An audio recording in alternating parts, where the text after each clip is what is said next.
Bienvenidos a Encuentro con la Palabra. Hoy, en Encuentro con la Palabra, vamos a ver historia de la Biblia, una historia apasionante para creyentes y no creyentes. Siempre que lees un libro, tienes que tomar en consideración qué tipo de libro es.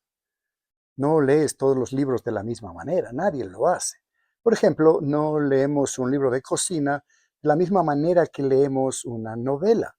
Y no leemos una enciclopedia de la misma manera que leemos un libro de poesía.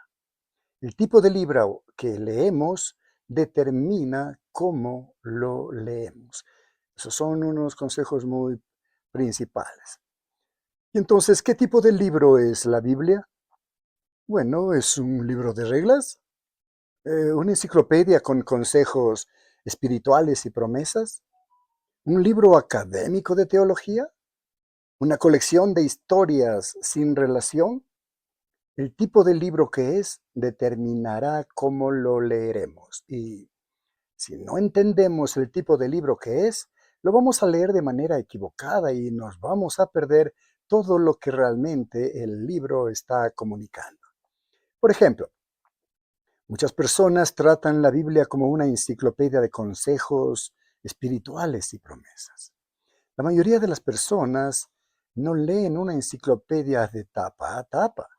Solamente buscan el índice donde están los temas que más les interesan. Así es como se leen las enciclopedias. La sección de un tema no está relacionado con el siguiente tema, así que no necesitas seguir leyendo una vez que hayas aprendido acerca del tema en el que estás interesado. Pero la Biblia no es una enciclopedia, no está diseñada de esa manera. Así que, si solo elegimos versos, párrafos y capítulos fuera de contexto, realmente no vamos a entender lo que hemos leído. Por tanto, la Biblia no es una enciclopedia si solo elegimos versos, párrafos y capítulos fuera de contexto. Así no lo vamos a entender bien. Eso nos lleva a nuestra pregunta. Entonces, ¿qué tipo de libro es la Biblia?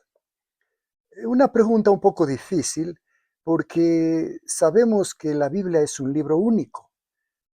Los que entendemos esto, los que han estudiado o han investigado un poco, entienden que fue escrita a lo largo de miles de años por docenas de autores y editores y que usa diferentes géneros literarios, narrativa histórica, parábolas, poesía, epístolas, sermones, profecía, y así como información de censos, una lista de leyes, sin mencionar los géneros antiguos como el apocalíptico que hoy ya no lo usamos. Pero también entendemos que en la Biblia hay diversidad en la unidad. Aunque hay una perfecta unidad, hay también diversidad. Y esto es lo que hace que la Biblia sea verdaderamente única. Es que, a pesar de su diversidad, es un libro con una unidad increíble. Fue escrita por 40 autores y fue escrita durante miles de años. Sin embargo, la Biblia demuestra tener un autor divino que trabajó en cada uno de estos humanos para que sus escritos fueran las mismas palabras de Dios. Y Dios escribió la Biblia para que sea una sola historia cohesiva. Eso no podemos perderlo de vista. Permíteme mostrarte a lo que me refiero cuando digo que la Biblia es una sola historia. Casi cada historia sigue la misma estructura básica: introducción, crisis, clímax y resolución. En la introducción se nos presenta al mundo de la historia, incluyendo los personajes principales. La crisis es el problema que altera el mundo de la historia y guía la historia mientras los personajes tratan de derrotar al villano, resolver el misterio, encontrar a su verdadero amor o cualquier cosa que sea. En el clímax, o se lidia con el problema y es solucionado, o en una tragedia los personajes son vencidos. Por el problema que se está narrando. En la resolución se encuentra el nuevo normal para el mundo de la historia y esta concluye. La Biblia también sigue esta estructura. La introducción se encuentra en Génesis capítulos 1 y 2. Dios, el personaje principal, crea el mundo y es bueno.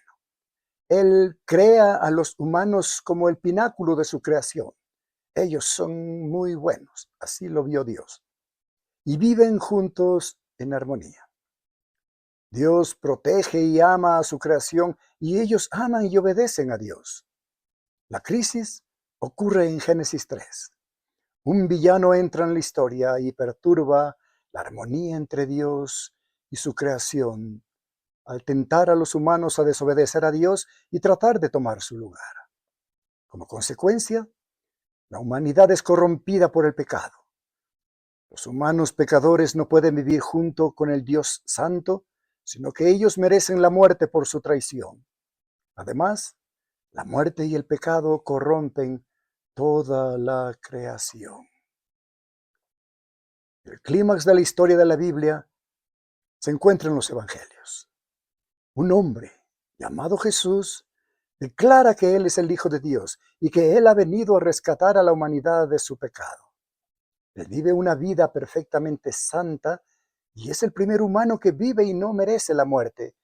Aún así, se sacrifica muriendo como criminal para pagar por los pecados del mundo. Él es el resucitado a la vida por su Padre. Ambos vindicando sus declaraciones de ser el Hijo de Dios y el Dios Padre, y rompiendo el poder del pecado y de la muerte que han devastado la creación desde los primeros humanos que desobedecieron a Dios. La resolución la encontramos en Apocalipsis, capítulos 19 al 22. En estos capítulos, Jesús regresa para finalmente vencer completa y totalmente al antiguo villano que causó la crisis del pecado. Él juzga a aquellos que todavía se oponen a Dios y les da una nueva vida a aquellos que siguen a Dios a través de la fe en Él y que lo han conseguido recibiendo este don por pura y mera gracia. Él crea un ciclo nuevo y tierra nueva para que sean similares a como eran en Génesis 1 y 2, pero mucho más mejores, valga la redundancia. Y ese es el final. Esa es la historia de la Biblia, pero podrías estar pensando, no contaste un montón de cosas, solo cubriste los primeros 3 capítulos, los últimos 4 capítulos y unos pocos detalles en medio. ¿Qué hay del resto? Bueno, la estructura básica en cualquier historia es completada por la acción ascendente y la acción descendente. En la acción ascendente, el problema creado por la crisis y los personajes tratan de lidiar con él llevándolo al clímax. En la acción descendente, la caída del clímax es desglosada mientras la historia se dirige a la resolución. La acción descendente típicamente, y es muy corta, aunque si has leído El Señor de los Anillos, sabes que hay excepciones. La acción ascendente en la historia de la Biblia es todo lo que se encuentra desde Génesis 4 hasta que Jesús muere en la cruz. En otras palabras, la acción ascendente es el Antiguo Testamento y el principio de los Evangelios. La acción descendente es la historia de la Biblia, es todo lo que está entre la resurrección y la segunda venida de Cristo. En otras palabras, podemos decir que la acción descendente es el grueso del Nuevo Testamento. Las acciones ascendente y descendente de la historia de la Biblia desglosan el plan de Dios para salvar al mundo. Ese plan es presentado en etapas a través de una serie de pactos que son promesas sagradas que Dios hace. Dios hace pactos con Noé en Génesis 8 y 9, con Abraham en Génesis 15 y 17, con Moisés en Éxodo 19 al 31 y con David, lo vemos en la segunda carta de Samuel capítulo 7. Cada pacto es un paso en el plan de Dios para lidiar con el problema del pecado. Cada uno de ellos prepara el camino a Jesús, quien lidiará con el pecado completamente, una vez y para siempre. La acción ascendente de la historia de la Biblia El Antiguo Testamento es todo acerca de cómo el pueblo de Dios vivió a la luz de estos pactos, aguardando a que el plan de Dios se desplegara por completo y fallando mucho en el camino, desobedeciendo mucho a Dios. De ahí la necesidad de la gracia. Pero Dios también promete un pacto en el Antiguo Testamento. El nuevo pacto, este pacto será diferente que los otros que le anteceden, porque lidiará con el pecado una vez y para siempre. La muerte y la resurrección de Jesús inauguraron la promesa del nuevo pacto.